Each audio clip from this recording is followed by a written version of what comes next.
ব্যারাকপুর শিল্পাঞ্চলের রাজনীতি বুঝতে গেলে একটি নাম বারবার সামনে আসে, অর্জুন সিং।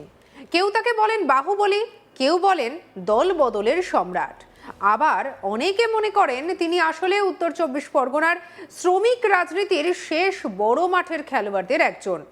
তার রাজনৈতিক জীবন শুধু একজন নেতার উত্থান পতনের গল্প নয়, বরং পশ্চিমবঙ্গের গত 3 দশকের রাজনৈতিক রূপান্তরের এক জীবন্ত দলিল। কংগ্রেসের পতন, বামফ্রন্টের দুর্বল হয়ে পড়া, তৃণমূল কংগ্রেসের উত্থান এবং বিজেপির আগ্রাসী বিস্তার, সবকিছুর মাঝখানে নিজের জায়গা ধরে রেখেছেন অর্জুন সিং। রাজনৈতিক পর্যবেক্ষকদের একাংশ মনে করেন বাংলার রাজনীতিতে দলবদল শব্দটি যতবার উচ্চারিত হয় তার সঙ্গে সবচেয়ে বেশি জুড়ে যায় অর্জুন সিং এর নাম। কিন্তু তাকে শুধুমাত্র সুযোগ সন্ধানী নেতা বললে পরে বাস্তবকে ছোট করে দেখা হবে।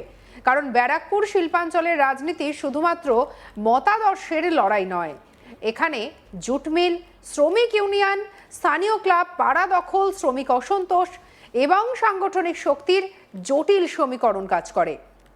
সেই সমীকরণ বুঝে খেলতে পারার দক্ষতাই অর্জুন সিংকে অন্যদের থেকে আলাদা করেছে। ভাটপাড়ার রাজনৈতিক সংস্কৃতি বরাবরই আলাদা। এই অঞ্চলকে অনেকে বলেন মিনি ইন্ডিয়া, কারণ এখানে বাংলা ভাষাভাষীদের পাশাপাশি বিপুল সংখ্যায় হিন্দি এবং ভোজপুরি ভাষাভাষী শ্রমিকদের বাস। জুটমিল কেন্দ্রিক এই জনপদে রাজনীতি মানেই শ্রমিকদের ওপরে একটা প্রভাব বিস্তার করা, আর সেই বাস্তবতা খুব দ্রুত বুঝে গিয়েছিলেন অর্জুন সিং। তার রাজনৈতিক যাত্রা শুরু হয় কংগ্রেসের হাত ধরে। তার বাবা সত্যনারায়ণ সিংও রাজনীতির সঙ্গে যুক্ত ছিলেন, কিন্তু 90-এর দশকের শেষ দিকে বাংলার রাজনীতিতে বড় পরিবর্তন আসে। মমতা ব্যানার্জি কংগ্রেস ছেড়ে নতুন দল গঠন করেন তৃণমূল কংগ্রেস। সেই সময় অনেকেই দ্বিধায় ছিলেন, কিন্তু অর্জুন সিং খুব দ্রুত বুঝেছিলেন যে বাংলায় কংগ্রেসের ভবিষ্যৎ ক্রমশ ক্ষীণ হচ্ছে। মমতা ব্যানার্জি আক্রমণাত্মক রাস্তাঘাটের রাজনীতি তার নিজের রাজনৈতিক স্টাইলের সঙ্গে মিশে যায়, আর এই সিদ্ধান্তই তার রাজনৈতিক ভবিষ্যৎ বদলে দেয়। তিনি তৃণমূলের প্রথম দিকের সংগঠকদের মধ্যে অন্যতম হয়ে ওঠেন, বিশেষ করে ব্যারাকপুর শিল্পাঞ্চল, যেখানে দীর্ঘদিন ধরে সিপিআইএম এর দাপট ছিল। সেখানে তৃণমূলের সংগঠন দাঁড় করাতে গুরুত্বপূর্ণ ভূমিকা নেন তিনি। 2001 সাল থেকে শুরু করে টানা 4 বার ভাটপাড়া বিধানসভাকে কেন্দ্র করে জয়ী হন অর্জুন সিং। 2001, 2006, 2011 এবং 2016 প্রতিবারই তিনি প্রমাণ করেছেন যে তার ব্যক্তিগত সংগঠন ক্ষমতা ঠিক কতটা শক্তিশালী। এই সময়টাতেই তিনি ধীরে ধীরে বাহুবলী ইমেজ তৈরি করেন। সমর্থকদের মতে তিনি ছিলেন এমন একজন যিনি সরাসরি মানুষের সমস্যার পাশে দাঁড়াতেন। বিরোধীদের অভিযোগ ছিল তার রাজনীতি ছিল ভয় এবং শক্তি প্রদর্শনের উপরে দাঁড়িয়ে। কিন্তু যে যাই বলুক, এটা অস্বীকার করার উপায় নেই যে ব্যারাকপুর শিল্পাঞ্চল আর সেখানে তার প্রভাব ছিল অসাধারণ। জুটমিল এলাকার রাজনীতি খুব সহজ নয়। এখানে শ্রমিক অসন্তোষ, বেতন সমস্যা, ইউনিয়ন সমস্যা এবং গোষ্ঠীদ্বন্দ্ব প্রায় প্রতিদিনের ঘটনা। একজন নেতা যদি শ্রমিকদের আস্থা না পান, তাহলে দীর্ঘদিন টিকে থাকা কঠিন। অর্জুন সিং সেই জায়গাতেই নিজের শক্ত ঘাঁটি তৈরি করেন। সময়ের সঙ্গে সঙ্গে তৃণমূল কংগ্রেস বড় হতে থাকে। দল ক্ষমতায় আসে 2011 সালে, কিন্তু ক্ষমতায় আসার পর দলীয় সমীকরণও বদলাতে শুরু করে। নতুন প্রজন্মের নেতারা উঠে আসতে থাকেন। পুরনো অনেক সংগঠক নিজেদের গুরুত্ব কমে যাওয়ার অভিযোগ করতে থাকেন। রাজনৈতিক মহলের মতে এই সময় থেকে অর্জুন সিং এর সঙ্গে তৃণমূলের দূরত্ব বাড়তে শুরু করে। তিনি মনে করতে থাকেন যে দলীয় সিদ্ধান্ত গ্রহণে তাকে যথেষ্ট গুরুত্ব দেওয়া হচ্ছে না। বিশেষ করে ব্যারাকপুর লোকসভা কেন্দ্র নিয়ে অসন্তোষ বাড়তে থাকে। 2019 সালের লোকসভা নির্বাচন সেই অসন্তোষকে বিস্ফোরণের জায়গায় নিয়ে যায়। 2019 সালে এমন এক সিদ্ধান্ত নেন অর্জুন সিং যা গোটা বাংলার রাজনীতিতে আলোড়ন ফেলে দেয়। তিনি তৃণমূল ছেড়ে যোগ দেন বিজেপিতে। এই দলবদল ছিল অত্যন্ত তাৎপর্যপূর্ণ, কারণ তিনি শুধুমাত্র নেতা হিসেবে দল ছাড়েননি, তার সঙ্গে ব্যারাকপুর অঞ্চলের তৃণমূলের বড় অংশের সংগঠনও বিজেপির দিকে ঝুঁকে পড়ে। সেই সময় বাংলায় বিজেপি দ্রুত শক্তি বাড়াচ্ছিল। জয় শ্রীরাম স্লোগান রাজনীতির কেন্দ্রে উঠে আসছিল।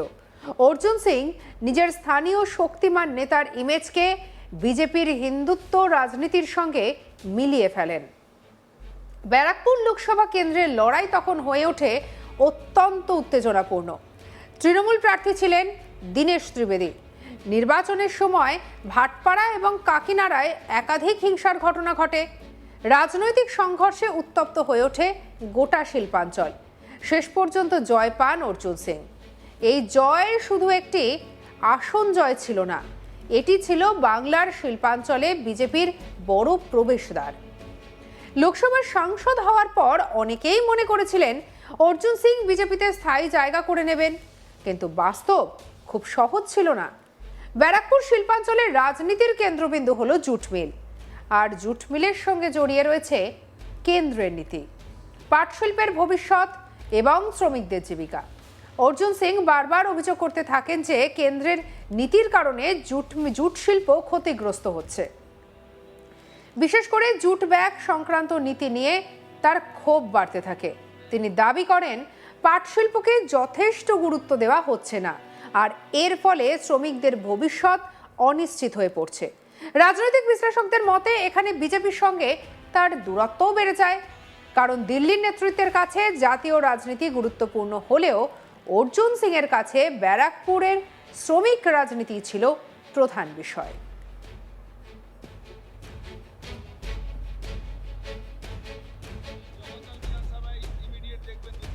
এরপর 2021 সালের বিধানসভা নির্বাচনে বিজেপি বাংলায় বড় চ্যালেঞ্জ ছুড়ে দিলেও ক্ষমতায় আসতে পারেনি।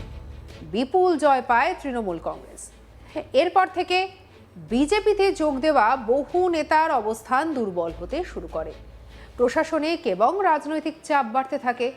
অর্জুন সিং এর বিভিন্ন আইনি রাজনৈতিক চাপে পড়েন, এমনটাই রাজনৈতিক মহলে আলোচনাও শুরু হয়। একই সময় বিজেপির কেন্দ্রীয় নেতৃত্বের সঙ্গে তার দূরত্ব বাড়ছিল। তিনি প্রকাশ্যে অসন্তোষ জানাতে শুরু করেন।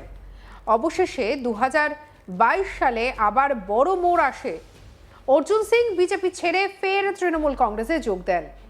এই প্রত্যাবর্তন ছিল অত্যন্ত নাটকীয়। তাকে দলে স্বাগত জানান অভিষেক ব্যানার্জি। রাজনৈতিক মহল এটিকে কৌশলগত সমঝোতা হিসেবে দেখে। তৃণমূল বুঝেছিল যে ব্যারাকপুর শিল্পাঞ্চলে অর্জুন সিং এর সাংগঠনিক শক্তি এখনো গুরুত্বপূর্ণ। অন্যদিকে অর্জুন সিংও বুঝেছিলেন যে বাংলার বাস্তব রাজনীতিতে ক্ষমতাসীন দলের সঙ্গে সংঘাতে বেশি দিন টিকে থাকা কঠিন। কিন্তু তৃণমূলে ফেরার পরও সব সমস্যা মিটে যায়নি। 2024 সালে লোকসভা নির্বাচনের আগে ব্যারাকপুরের টিকিট নিয়ে নতুন সংঘাত শুরু হয়। অবশেষে অর্জুন সিংকে প্রার্থী না করে পার্থ ভৌমিককে প্রার্থী করে, আর এই সিদ্ধান্ত রাজনৈতিক মহলে বড় বার্তা দেয়। অনেকে মনে করেন দলের একাংশ কখনো অর্জুন সিংকে পুরোপুরি বিশ্বাস করতে পারেননি। আবার অন্যদের মতে স্থানীয় গোষ্ঠীদ্বন্দ্ব এবং জেলা নেতৃত্বের সংঘর্ষও এর পেছনে কাজ করছে। বিশেষ করে জ্যোতিপ্রিয় মল্লিকের মতো নেতাদের সঙ্গে তার সম্পর্ক নিয়ে দীর্ঘদিন ধরে নানা জল্পনা ছিল। অর্জুন সিংকে ঘিরে সবচেয়ে বড় প্রশ্ন হলো, তার কি কোনো নির্দিষ্ট মতাদর্শ আছে? তিনি ছিলেন কংগ্রেসে, তৃণমূলে গেছেন, বিজেপিতে গেছেন, আবার তৃণমূলে ফিরেছেন। ফলে বিরোধীরা তাকে আদর্শহীন নেতা বলেই আক্রমণ করেন। কিন্তু তার সমর্থকদের যুক্তি কিন্তু একেবারে আলাদা। তাদের মতে অর্জুন সিং এর আইডিওলজি আসলে ব্যারাকপুরের শিল্পাঞ্চল। তিনি যে দলে থাকুন না কেন, তার মূল লক্ষ্য নিজের এলাকার রাজনৈতিক এবং সাংগঠনিক নিয়ন্ত্রণ ধরে রাখা। এই যুক্তিকে পুরোপুরি উড়িয়ে দেওয়া কঠিন, কারণ ভারতের বহু শিল্পাঞ্চলে স্থানীয় শক্তিমান নেতাদের রাজনীতি অনেক সময় জাতীয় মতাদর্শের থেকেও বেশি প্রভাবশালী হয়ে ওঠে। এখন সবচেয়ে বড় প্রশ্ন, 2026 সালের বিধানসভা নির্বাচনে অর্জুন সিং কি করবেন? ব্যারাকপুর শিল্পাঞ্চলে তার ব্যক্তিগত প্রভাব এখনও পুরোপুরি শেষ হয়ে যায়নি, কিন্তু আগের মতো একচ্ছত্র আধিপত্যও নেই। নতুন নেতৃত্ব উঠে আসছে, রাজনৈতিক সমীকরণ বদলাচ্ছে। তবুও বাংলার রাজনীতিতে অর্জুন সিং এর মতো নেতাদের সহজে শেষ বলে দেওয়া যায় না, কারণ তারা একমাত্র দলীয় নেতা নন, তারা স্থানীয় সামাজিক অর্থনৈতিক শক্তির একটা কেন্দ্র। ব্যারাকপুরের জুট মিল, শ্রমিক কলোনি, ইউনিয়ন রাজনীতি এবং পাড়াভিত্তিক সংগঠনের সঙ্গে তার সম্পর্ক বহু বছরের। সেই নেটওয়ার্ক এখনও তাকে প্রাসঙ্গিক রাখে। আর এই পরিস্থিতিতে এবার নোয়াপাড়া কেন্দ্র থেকে লড়ছেন অর্জুন সিং, তাই খুব স্বাভাবিকভাবেই সেদিকে নজর রয়েছে রাজনৈতিক মহলের। উল্লেখ্য, অর্জুন সিং এর রাজনৈতিক জীবন আসলে পশ্চিমবঙ্গে পরিবর্তিত রাজনীতির আয়না। তিনি যেমন দল বদলেছেন, তেমনি বাংলার রাজনীতিও গত 3 দশকে বারবার রূপ বদলেছে। তিনি কি শুধুই সুযোগ সন্ধানী, নাকি তিনি এমন এক বাস্তববাদী রাজনৈতিক ব্যক্তিত্ব যিনি ক্ষমতার পরিবর্তিত স্রোত বুঝেই নিজের অবস্থান বদলাতে জানেন? এই বিতর্ক চলতেই থাকবে। কিন্তু একটা বিষয় নিশ্চিত, ব্যারাকপুর শিল্পাঞ্চলের রাজনৈতিক ইতিহাসের লেখা হলে অর্জুন সিং এর নাম সেখানে বড় অক্ষরে থাকবে, কারণ তিনি শুধু একজন নেতা নন, তিনি এক রাজনৈতিক যুগের প্রতীক। সঙ্গে রাখুন আজ তাক বাংলাকে। আপনার ঠিক কি মতামত অর্জুন সিংকে নিয়ে অবশ্যই জানাতে পারেন, এবং ব্যারাকপুরের মানুষ হলে কমেন্ট করতে ভুলবেন না। সাবস্ক্রাইব করুন আজ তাক বাংলাকে।